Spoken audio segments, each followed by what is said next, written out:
অসমীয়া বিৰোধী বিজেপি চৰকাৰ হাই হাই আমি নামানো আমি নামানো আমি নামানো জয়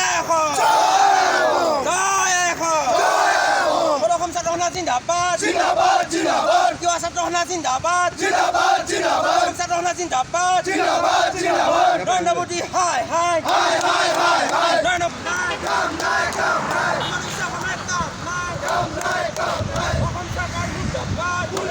কথা ইতিমধ্যে আমাৰ 5জনকৈ তেজাল যুৱক শ্বহীদ হ'ল। তাৰপিছতো স্বেচ্ছাচাৰী এই বিজেপি চৰকাৰখনে অসমীয়া ৰাইজ অসমৰ ওপৰত কা এখন জাপি দিব বিচাৰিছে আৰু সেয়া আমি কোনোপধ্যে মানি নলওঁ। আজি আমি সদৌ অসম ছাত্ৰ সন্থাৰ আহ্বান মৰ্মে ৰহা আঞ্চলিক ছাত্ৰ সন্থা, ৰহা আঞ্চলিক তিৱা ছাত্ৰ সন্থা আৰু আমাৰ উন্নতি সভাৰ প্ৰতিনিধি সকলো একত্ৰিত হৈ আমি কাৰ বিৰোধিতা কৰিছোঁ আৰু অসমীয়া জাতিয়ে কোনো কাৰণত কাখন মানি নলয় আৰু আমি ৰহাৰ পৰাও নৰেন্দ্ৰ মোদী তথা আমাৰ অসমৰ মেৰুদণ্ডহীন মুখ্যমন্ত্ৰী হিমন্ত বিশ্ব শৰ্মাক সকীয়াই দিছোঁ। কাৰণ উত্তৰ পূৰ্বাঞ্চলৰ বেলেগ ৰাজ্যত তেওঁলোকে এপ্লাই নকৰে। আমাৰ অসমৰ মুখ্যমন্ত্ৰীয়ে একেবাৰে মেৰুদণ্ডহীন মূৰ দোৱাই থকা এজন নেতা হোৱাৰ কাৰণে অসমীয়া ৰাইজৰ ওপৰত কাখন জাপি দিব বিচাৰিছে আৰু তেনেকুৱা নেতা বা তেনেকুৱা আমাৰ ৰাজপ্ৰতিনিধি বা আমি কেতিয়াও অসমীয়া যে সুৰক্ষিত নহওঁ সেয়া আকৌ এবাৰ প্ৰতিপন্ন হৈছে।